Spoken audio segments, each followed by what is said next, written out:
The founder and president of Mercy Chefs International says the nonprofit organization was founded in 2006 and was born out of personal experience during Hurricane Katrina. New Orleans was my hometown. It's where I learned the industry. It's where I first stood in the kitchen. And I was living in Virginia, and I saw Katrina as it tore New Orleans apart. I lost a grandmother. My daughter lost the home. My friends and family were affected. I saw people standing on the bridges waiting to be rescued and recognized people that I had worked with for years in the industry. So I went down and I cooked with other organizations, and I got home and I got angry. There was no love, there was no passion, there was no professionalism, there was no creativity, there was no sanitation, no time and temperature controls. And I said, I believe there's a better way to feed people that have lost so much. And no one else wanted to do it the hard way. So Mercy Chefs was formed to serve high quality, handcrafted, chef-prepared meals to people that find themselves in a difficult spot. The mission and goal of Mercy Chefs is to feed those severely impacted during times of catastrophic disasters. Well, we founded in 2006, the year after Katrina. We've served in over 120 disasters. We've served in 27 states in the U.S. and 7 foreign countries. It took us 9.5 years to serve our first million meals. We served our second million meals in the last 3 years, and we think this next million may come in only a year and a half. LeBlanc said, as he watched the devastation unfold, there was no question that Mercy Chefs would be headed to the Bahamas. The images that I've seen on TV are horrific. They reminded me so much very quickly of what we saw after Hurricane Katrina and went right to my heart. We knew we were going to be in the Bahamas.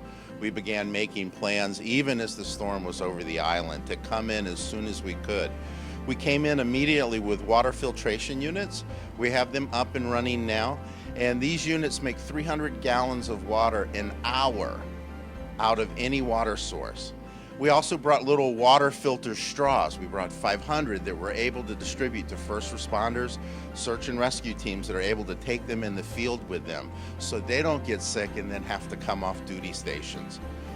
We've opened the kitchen here in Nassau, and we're supporting the evacuees that are in the shelters by feeding meals out of here. We're also working on a second site in Freeport. We may open another kitchen in Freeport within the week. Longer term, we're working on a ship-based kitchen, put one of our mobile kitchens on a ship, along with sleeping quarters, fuel, water, and 2 refrigerated trucks from one of the food suppliers in the U.S., and parking off of Abaco, where we can serve those people that are still on the island, but then so we can serve the family islands as well. Dave Terrazas, managing chef for Mercy Chefs, said he was impressed by the local volunteers. Well, let me tell you this is not the way I wanted to come to the Bahamas for the first time, and so it's a little bit of a surprise, but what I have found is what I expected: the warmest people, the most supportive people. We've been here 2 days, active service for about 2 days now, and we've had a crew that has come from basically the local populace, and together we have put out several hundred meals at this point. And it is just amazing to see people come together that quickly, fully understanding what's at stake here, and just going out and putting their best, you know. And then there's this incredible spirit going on. There's actually laughter in the kitchen, you know. And we know we're working really hard. The hours are long. The duty day really is very early to very late, and you don't hear any complaints. You know, you just kind of focus on what needs to happen. So it's just been an amazing experience all in all. Very humbling. Chef Lisa Saylor says every mission is unique, but people in need remain the same. You know, I think that one of the things that we all can learn from disaster is that it really doesn't matter the accent in our voice, or the color of our skin, or what kind of way that we live. We all bleed the same. And so when you come into a disaster like this, you see the same reaction from people, whether it be those who are not the victims and are so grateful that they come to volunteer and do what they can for their brother in harm's way, or whether it's the people that did unfortunately hit one of the worst days in their life. There tends to be a common thread among that doesn't matter if you're in Oklahoma or the Bahamas or California. We see tragedy a lot in the same way, and people reach out in the same way. Since getting up and running on the ground here in the Bahamas, Mercy Chefs has produced and distributed hundreds of meals each day. Executive Director of the National Training Agency and pastor of Life Empowerment Church, Gadville McDonald, says he is excited about the work Mercy Chefs is doing in the Bahamas, and he is pleased with the role that the National Training Agency is able to serve within the rescue initiative. Well, here's the thing. Mercy Chef reached out to me via our Facebook page, Life Empowerment Church Facebook page. And one question, I literally discovered his heart, find out what his vision and purpose was. And he was on the flight basically the next day. We have here at the National Training Agency commercial kitchen.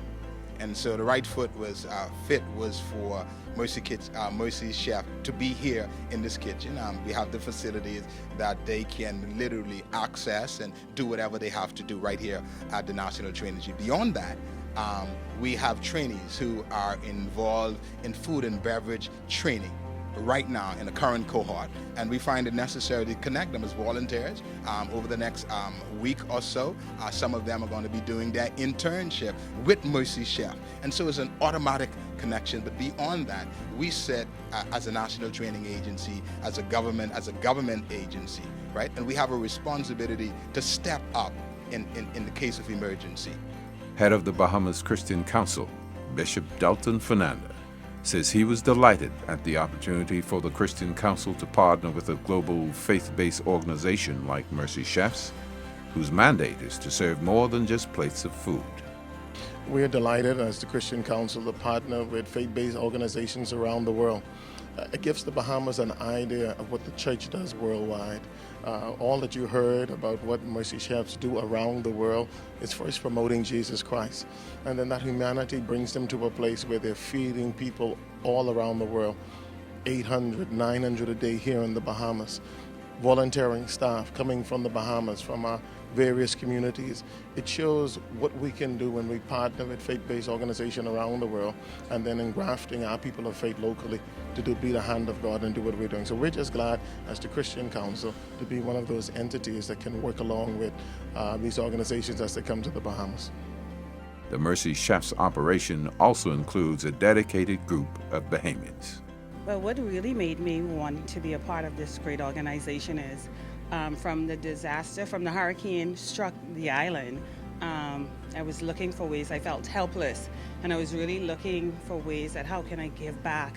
And I wanted to go to another shelter yesterday to help, and I didn't just want to pack clothes or canned goods. I really wanted to make a difference, and I wanted my fellow Bohemians, I wanted to contribute where I could literally put something in their hands. And then my friend Monique telephoned me last night, and she said, oh, I know, I'm the biggest volunteer and I'm all over the place. I said, no, I'm actually looking for a real organization to work with. And she told me about Mercy Chef, and I came here straight away this morning.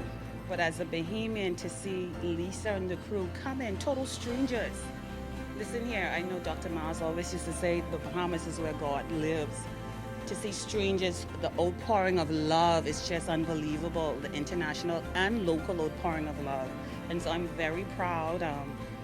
I'm proud to be a Bahamian, and we shall rise again like the phoenix from the ashes.